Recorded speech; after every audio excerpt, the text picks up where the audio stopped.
கிறிஸ்துவுக்குள் பிரியமானவர்களே, இந்த நாளிலும் சற்நேர சிந்தனைக்கு ஆதாரமாக தெரிந்து கொண்ட திருவசனம் நாம் பாடமாக படிக்க கேட்ட யோவான் எழுதிய நற்செய்தி நூல் 2வது அதிகாரத்தின் 11வது வசனம். ஒருவர் படிக்கலாம். யோவான் 2:11.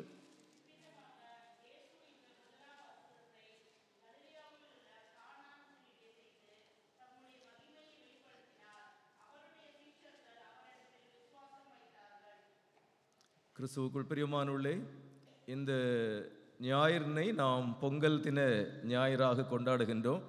ஆகவே உங்கள் அனைவருக்கும் ஆண்டவர் இயேசுவின் இனிய நாமத்திலே இனிய பொங்கல் நல்வாழ்த்துக்களை தெரிவித்துக் கொள்கின்றேன்.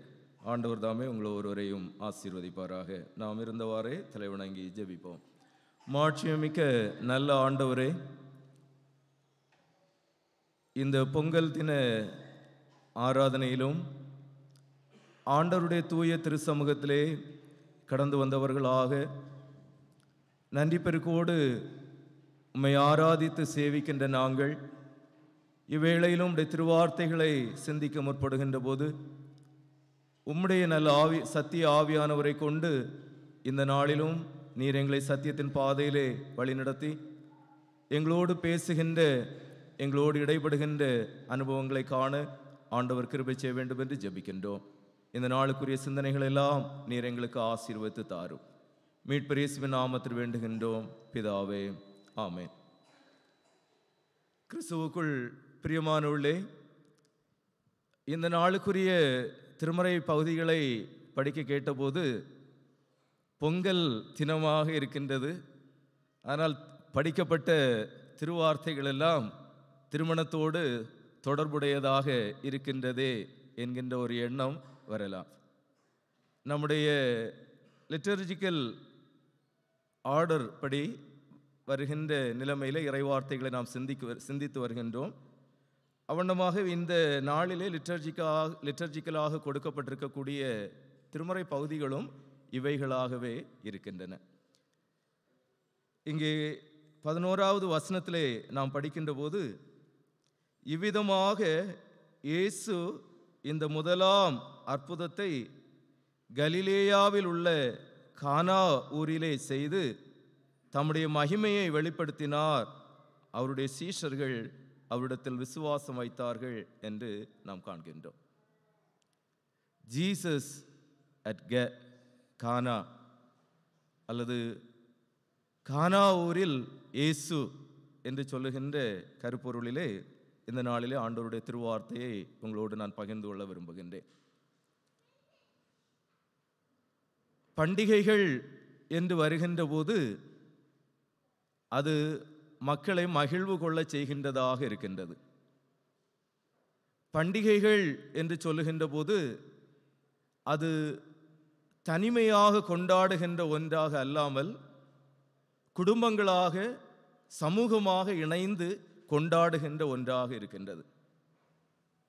இன்று நாம் ஆண்டவருடைய சமூகத்திலே கடந்து வந்திருக்கின்றோம் என்று சொல்லுகின்ற போது தனிநபர்களாக கடந்து வந்திருக்கலாம், குடும்பங்களாக கடந்து வந்திருக்கலாம், திருச்சபையாக நாம் கடந்து வந்திருக்கின்றோம். ஒரு ஃபெலோஷிப், ஒரு ஐக்கியம் என்று சொல்லுவது இந்த கொண்டாட்டங்களிலே அல்லது இந்த பண்டிகைகளிலே வெளிப்படுகின்றதாக இருக்கின்றதை நாம் பார்க்கின்றோம். குடும்ப சகிதமாக நீங்களும் கலந்து கொள்ள வேண்டும் என்று சொல்லுகின்ற நிலைமையிலே நாம் அழைக்கப்படுகின்ற ஒரு நிகழ்வு என்று சொல்லி இருக்கும் என்று சொன்னால் அது உண்மையிலேயே திருமணம் என்று சொல்லுகின்ற நிகழ்வு. அப்படி என்று சொன்னால் அந்த நிகழ்வினுடைய முக்கியத்துவம் எவ்வளவு மேன்மையானதாக இருக்கின்றது என்பதை நாம் எண்ணி பார்க்க அழைக்கப்படுகின்றவர்களாக இருக்கின்றோம். இங்கே கானாவூர் என்று சொன்ன உடனேயே நம்முடைய மனக்கண்களிலே வருவது சிறு பிராயத்தில் இருந்தே நாம் கற்று அறிந்து வந்திருக்கக்கூடிய ஆண்டவர் இயேசுவின் முதலாவது அற்புதம் அல்லது ஆண்டவர் இயேசு முதலாவது செய்த ஒரு அடையாளம், தான் யார் என்பதை இந்த உலகிற்கு அவர் வெளிப்படுத்தி காட்டி கொடுத்த ஒன்று என்று சொல்லுவதை நாம் கற்றிருக்கலாம். ஆனால் இந்த ஒரு கொண்டாட்டத்திற்கு அல்லது இந்த ஒரு நிகழ்விற்கு ஆண்டவர் இயேசுவும் அவருடைய சீஷர்களும் அழைக்கப்பட்டிருந்தார்கள். ஆண்டவர் இயேசுவும் அவருடைய தாயாரும் அங்கே இருந்தார்கள். அதோடு மாத்திரமல்ல, அவருடைய சகோதரர்களும் அந்த கல்யாண வீட்டில் இருந்தார்கள் என்பதை நாம் காண்கின்றோம். அதாவது யோவான் 2வது அதிகாரத்தின் 1, 2 ஆகிய வசனங்களை நாம் படித்தோம் என்று சொன்னால், 3ஆம் நாளிலே கலிலேயாவில் உள்ள கானா ஊரிலே ஒரு கல்யாணம் நடந்தது. இயேசுவின் தாயும் அங்கே இருந்தாள். இயேசுவும் அவருடைய சீஷரும் அந்த கல்யாணத்திற்கு அழைக்கப்பட்டிருந்தார்கள். அதோடு 12வது வசனத்திலே நாம் படிக்கின்ற போது, அதன் பின்பு அவரும் அவருடைய தாயாரும் அவருடைய சகோதரரும் அவருடைய சீஷரும் கப்பர்நகூமுக்கு போய் அங்கே சில நாள் தங்கினார்கள். யார் யாரெல்லாம் அழைக்கப்பட்டார்கள் என்று சொல்லுகின்ற அழைப்பு கொடுக்கப்பட்டிருக்கின்றது. திருமணம் நிறைவு பெற்ற பின்பு யார் யாரெல்லாம் அங்கிருந்து போனாங்கன்னு சொல்லும்போது, இயேசுவும் இயேசுவின் தாயும் அவருடைய சீஷர்கள் அவருடைய சகோதரர்கள் எல்லாரும் கப்பர்நகூமுக்கு போனாங்க அப்படின்னு சொல்லுகின்ற ஒரு நிகழ்வு இங்கே பதிவு செய்யப்பட்டிருக்கின்றது. அப்படி என்று சொன்னால், இயேசுவும் அவருடைய சீடர்களும் அவருடைய முழு குடும்பமும் இந்த நிகழ்விலே பங்கு பெற்றிருக்கின்றதை நாம் காண்கின்றோம். ஆக திருமணம் என்று சொல்லுகின்றது உறவு நிலை சார்ந்த ஒன்றாக இருக்கின்றது. இந்த சமூகம் என்று சொல்லுவது பல உறவுகளால் கட்டப்பட்டதாக இருக்கின்றது. இன்று நாம் வாழுகின்ற இந்த பகுதியிலே ஒரு தமிழ் சமூகமாக நாம் கூடியிருக்கின்றோம். ஆகவே தான் இந்த தினத்தையும் நாம் பொங்கல் என்று சொல்லுகின்ற ஒன்றோடு இணைத்து நாம் கொண்டாடுகின்றவர்களாக இருக்கின்றோம். ஆக இவைகளிலே, இந்த பண்டிகையிலே பலர் பல்வேறு விதமான அர்த்தங்களை கற்பிப்பதற்கு முற்பட்டாலும், கிறிஸ்தவ விசுவாசிகளாக நாம் கூடி வருகின்ற போது நம்முடைய மரபோடும் நம்முடைய கலாச்சாரத்தோடும் பின்னி பிணைந்த நிலைமையிலே இந்த பண்டிகையை நாம் கொண்டாடுகின்றோம் என்று சொல்லுகின்ற போது நம்முடைய வேர்கள் இந்த கலாச்சாரத்தோடு இணைந்திருக்கின்றது, பின்னி பிணைந்திருக்கின்றது. ஆகவே இந்த கொண்டாட்டத்திற்கு அது வழி செய்கின்றதாக இருக்கின்றது. ஆக கானா ஊரிலே இயேசு என்று சொல்லுகின்ற போது அவர் ஒரு திருமணத்திற்காக சென்றிருந்தார் என்று சொல்லுவதை அது வெளிப்படுத்துகின்றது. ஆண்டவர் பல இடங்களுக்கு சென்றதாக திருமறையிலே பதிவு செய்யப்பட்டிருக்கின்றது. அவர் கப்பர்நகூமுக்கு சென்றார் என்று சொல்லி இருக்கின்றது. கலிலேயாவுக்கு சென்றார் என்று சொல்லப்பட்டிருக்கின்றது. இன்னும் தனிப்பட்ட நபர்களுடைய இல்லங்களுக்கு அவர் சென்றார் என்றெல்லாம் சொல்லப்பட்டிருக்கின்றது. ஆனால் ஆண்டவர் தன்னுடைய ஊழியத்தை துவங்குகின்ற போது யோவான் எழுதிய நற்செய்தி நூலிலே ஆண்டவர் சென்ற இடம் என்று சொல்லுகின்ற போது அவருடைய முதல் விஜயமே எங்கே தான் இருந்தது? ஒரு கல்யாண வீட்டுக்கு தான் போனார்.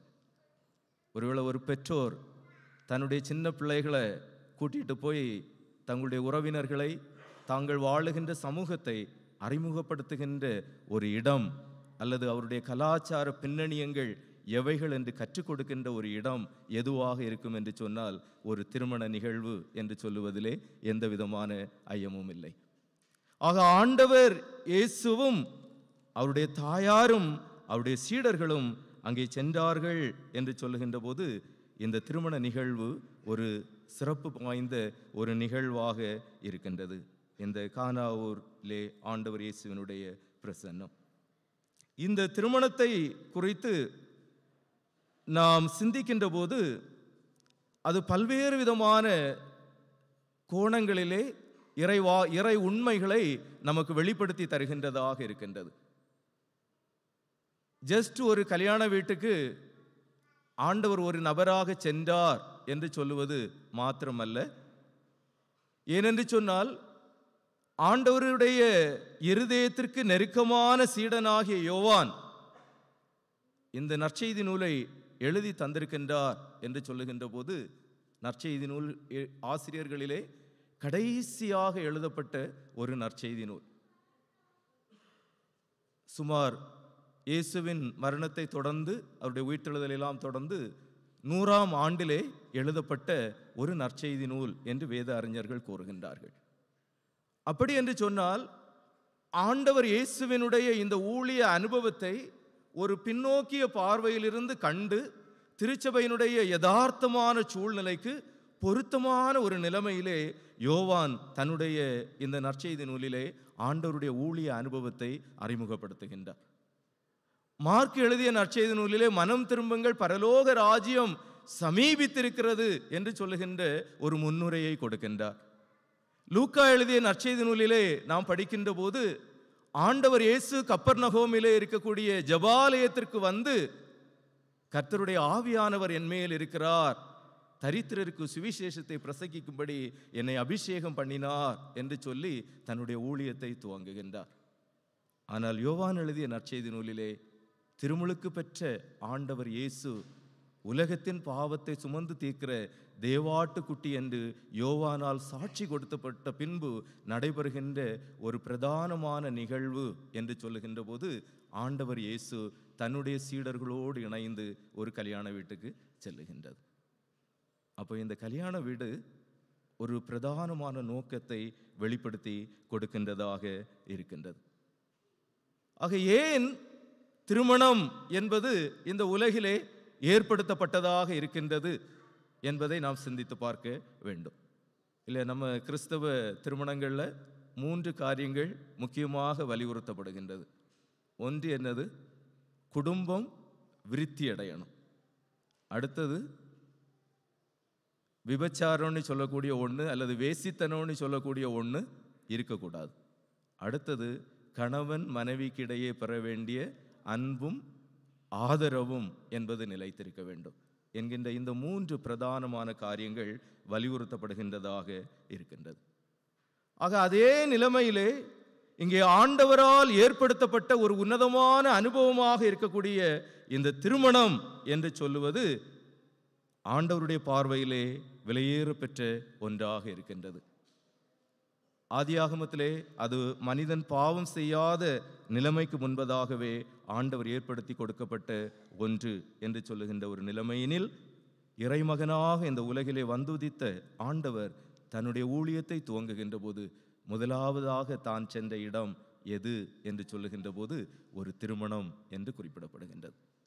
இந்த திருமணம் ஆண்டவர் இயேசுவிற்கு மிகவும் நெருங்கியவர்களின் திருமணமாகத்தான் இருந்திருக்க வேண்டும். ஆனாலும் ஆண்டவருடைய அங்க மணமகன் யாருன்னும் பெயர் சொல்லப்படவில்லை, அங்க மணமகள் யாருன்னும் பெயர் சொல்லப்படவில்லை. Who is the bride and who is the bridegroom? It is hidden. நிறைய இடத்துல ஆண்டவர் வீடுகளை விஜயம் செய்தார். ஆண்டவர் யார் யாருக்கு வீட்டுக்கு போனாரோ இன்னாருடைய வீட்டிற்கு சென்றார் என்று பெயர்கள் பதிவு செய்யப்பட்டிருக்கின்றது. ஆனால் இயேசுவானவர் முதலாக போன கல்யாண வீட்டுக்கு போன இடத்துல அந்த மாப்பிள்ளைக்கு பொண்ணுக்கும் பேர் என்ன செய்யலை, அங்கே பதிவு செய்யப்படலை. அப்போ யோவான் இந்த நற்செய்தி நூலின் வழியாக ஆண்டவர் இயேசு கலந்து கொண்ட இந்த திருமண நிகழ்வு என்பது ஒரு சாதாரண நிகழ்வு அல்ல, அது ஒரு அடையாளம். அவர் தேவ புத்திரனாக இருக்கின்றார், அவர் மேசியாவாக இருக்கின்றார். அவர் செய்கின்ற இந்த ஒரு அற்புதம் அல்லது இந்த ஒரு அடையாளம் அவர் யார் என்பதை வெளிப்படுத்தி கொடுக்கின்றதாக இருக்கின்றது என்பதை கூறுகின்றார். அவர் யார் என்று சொல்லுகின்ற போது ஆண்டவர் இயேசு அவர் he is not only a miracle worker, also he is the bride என்று bridegroom என்று சொல்லுவதை நாம் காண முடியும். அவரே மணவாளனாகவும் இருக்கின்றார் என்கின்ற செய்தியை நாம் திருமறையிலே கற்றுக்கொள்ள முடியும். ஏனென்று சொன்னால் யோவான் 3வது அதிகாரத்தின் 28, 29 ஆகிய வசனங்களை நாம் படிக்கின்ற போது, நான் கிறிஸ்து அல்ல, அவருக்கு முன்னாக அனுப்பப்பட்டவன் என்று நான் சொன்னதற்கு நீங்கள் சாட்சிகள். மணவாட்டியை உடையவனே மணவாளன், மணவாளனுடைய தோழனோ அருகே நின்று அவருடைய சொல்லை கேட்கிறவனாய் மணவாளனுடைய சத்தத்தை குறித்து மிகவும் சந்தோஷப்படுகிறான். இந்த சந்தோஷம் இப்பொழுது எனக்கு சம்பூரணமாயிற்று, அவர் பெருகவும் நான் சிறுகவும் வேண்டும் என்று யோவான் இங்கே காணுகின்றார். ஜீசஸ் த பிரைட்க்ரூம். இயேசு ஒரு கல்யாண வீட்டிற்கு போனார் என்று சொல்லுகின்ற போது அங்கே அவர் ஒரு அடையாளத்தை செய்து காட்டுகின்றார். இந்த திருச்சபையானது ஆண்டவருடைய மணவாட்டியாக இருக்கின்றது. Church is the bride. ஆகவே தான் யோவான் தன்னுடைய வெளிப்படுத்தின விசேஷத்திலே எழுதுகின்ற போது 19வது அதிகாரம், ரெவலேஷன் 19வது அதிகாரத்தின் 7வது வசனத்தில் 7, 8, 9 ஆகிய வசனங்களை நாம் படிக்கின்ற போது, நாம் சந்தோஷப்பட்டு களிகூர்ந்து அவருக்கு துதி செலுத்த கடவோம். ஆட்டுக்குட்டியானவருடைய கல்யாணம் வந்தது, அவருடைய மனைவி தன்னை ஆயத்தம் பண்ணினாள் என்று சொல்ல கேட்டேன்.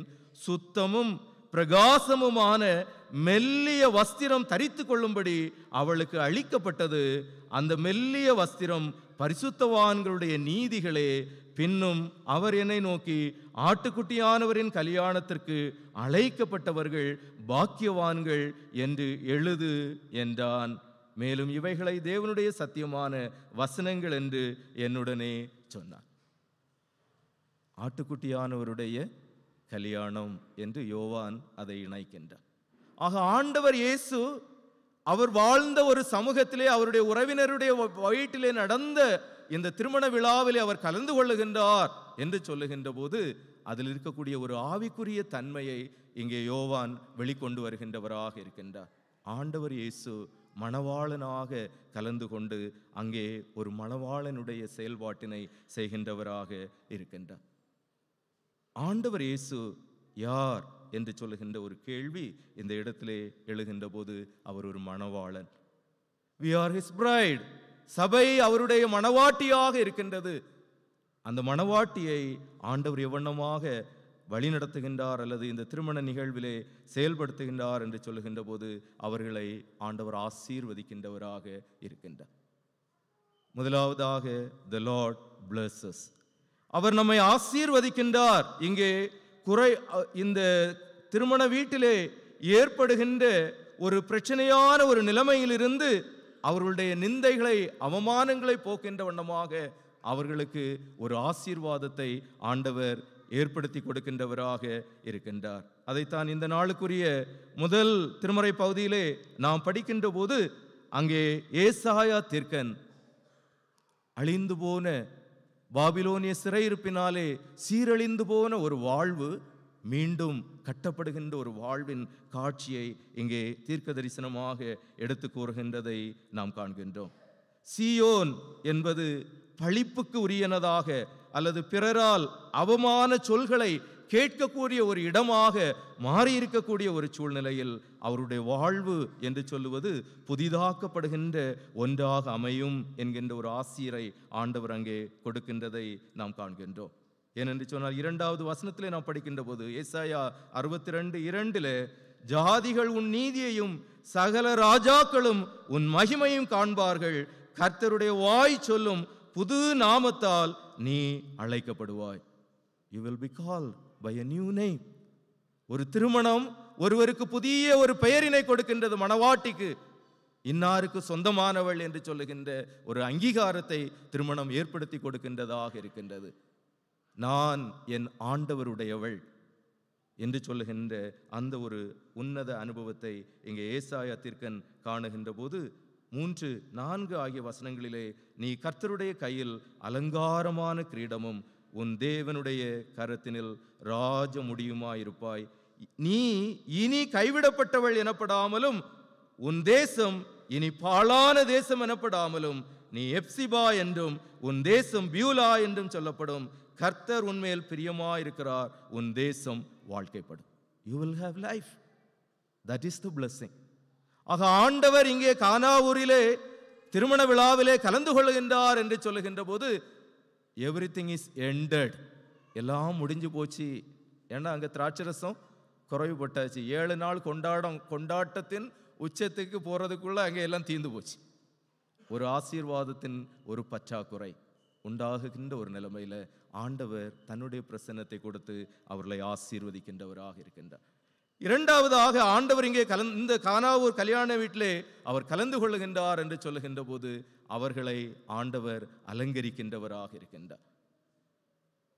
The Lord beautifies or adorns or decks. ஆண்டவர் அவர்களை அழகுபடுத்துகின்றார். ஒரு மணவாட்டியை அழகுபடுத்துவதைப் போல ஆண்டவர் இந்த திருமண விழாவிலே தன்னுடைய பிரசன்னத்தை கொடுத்து அவர்களை அழகுபடுத்துகின்றவராக இருக்கின்றார் என்பதை நாம் காணலாம். ஏசாயா தீர்க்கதரிசியின் புஸ்தகம் 61வது அதிகாரத்தின் 10வது வசனத்தை நாம் படிக்கின்ற போது, கர்த்தருக்குள் பூரிப்பாய் மகிழுகிறேன், என் தேவனுக்குள் என் ஆத்துமா களிகூறுகிறது. மணவாளன் ஆபரணங்களினால் தன்னை அலங்கரித்துக் கொள்ளுகிறதற்கும் மணவாட்டி நகைகளினால் தன்னை சிங்காரித்துக் கொள்வதற்கும் ஒப்பாக அவர் ரட்சிப்பின் வஸ்திரங்களை எனக்கு உடுத்தி நீதியின் சால்வையை எனக்கு தரிப்பித்தார். இங்கு ஒரு மணவாளன் நம்மளை ஆயத்தப்படுத்துகின்றார். எப்படி ஆயத்தப்படுத்துகின்றார்? வெளிப்புறமான நகைகளையும் விலை உயர்ந்த வஸ்துக்களையும் போட்டு இல்லை, அதற்கு ஒப்பாக இங்கே ஏசாயா தீர்க்கன் சொல்லுகின்ற போது, ரட்சிப்பின் வஸ்திரங்களை எனக்கு உடுத்தி நீதியின் சால்வையை எனக்கு அணிவித்தார். ஆக ஆண்டவர் கானாவூர் கல்யாண வீட்டுக்கு போனாரு. ஆண்டவர் கானாவூர் கல்யாண வீட்டில் இருந்து தன்னுடைய ஊழியத்தை துவங்கினார் என்று யோவான் சொல்லுகின்றார் என்று சொல்லுகின்ற போது, அங்கே ஒரு ரட்சிப்பின் வஸ்திரத்தை கொடுக்கிறதுக்கும் நீதியின் சால்வையினால அந்த நிகழ்வை அலங்கரிப்பதற்கும் ஆண்டவர் கடந்து சென்றார். இன்னும் நம்ம ஒரு இடத்துல போறோம்னு சொல்லும்போது அது அந்த இடத்துக்கு ஒரு சந்தோஷத்தை கொடுக்கின்றதாக இருக்கின்றது. இயேசு ஒரு மனுஷனுடைய வாழ்க்கையில கடந்து வருகிறார், இயேசு ஒரு நிகழ்வுல கடந்து வருகின்றார் என்று சொல்லுகின்ற போது அவருடைய நீதியை, ரட்சிப்பை முதலாவது வஸ்திரமாக உடுத்துவிக்கின்றார்.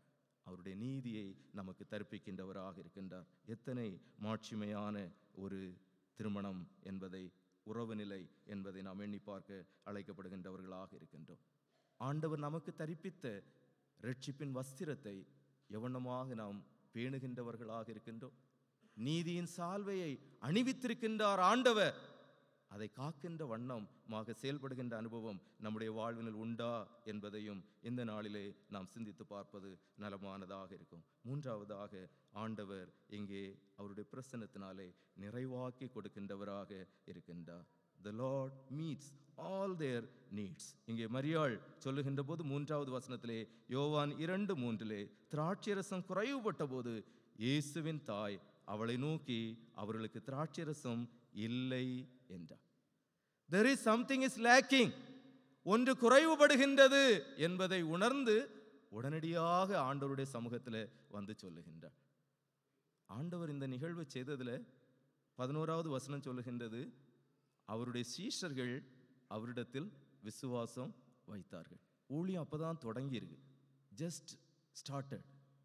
இயேசுவின் சீடர்களே இயேசுவை பின்பற்றி போலாமா அப்படின்னு சொல்லுகின்ற ஒரு தயக்கமாக இருக்கக்கூடிய ஒரு நிலைமையில ஆண்டவர் யார் என்பதை இந்த உலகிற்கு காட்டி கொடுப்பதற்கு ஆண்டவர் இயேசுவின் தாய் அங்கே செயல்படுகின்றதை நாம் காண்கின்றோம். மேரி new who Jesus really is. இயேசு யார் என்பதை இந்த உலகம் அறிந்து கொள்வதற்கு முன்பதாக இயேசுவின் தாயாகிய மரியாள் தன்னுடைய உள்ளத்திலே உளமாற நம்பியிருந்தாள். தன்னுடைய கற்பத்திலே உற்பவித்து பிறந்த இந்த இயேசு பாலகன் இந்த உலகிற்கான மீட்பர். அவரால் செய்யக்கூடாத அதிசயமான காரியம் ஒன்றுமில்லை. Nothing is impossible with Jesus என்பதை அறிந்து ஆண்டவர் இயேசுவை செயல்படுவதற்கு துவங்க செய்கின்ற ஒரு தாயாக அவர் செயல்படுகின்றார். திருச்சபைக்கு அடையாளமாக திகழ்கின்றவள் அன்னை மேரி. ஆக இன்று இறை சமூகத்திலே கடந்து வந்திருக்கின்ற நாம் ஆண்டவருடைய பிள்ளைகளாக அல்லது சமூகம் சந்திக்கக்கூடிய குறைபாடுகளும் அவலங்களும் நிறைந்த ஒரு சூழலில் விசுவாசத்தை ஊட்டுகின்ற நபர்களாக அந்த நிகழ்வுகளிலே நாம் பங்கு பெறுகின்றவர்களாக இருக்கின்றோமா? You can take all your needs to the presence of God. ஆண்டவருடைய சமூகத்தில் நீங்கள் கொண்டு போனீங்கன்னா நிச்சயமாக உங்களுடைய தேவைகள் சந்திக்கப்படும், உங்களுக்கான ஒரு விடுதலை இருக்கும் என்று சொல்லுகின்ற ஒரு நம்பிக்கையோடு செயல்படுகின்ற ஒரு சமூகமாக இங்கே மரியாள் செயல்படுகின்றதை நாம் காண்கின்றோம்.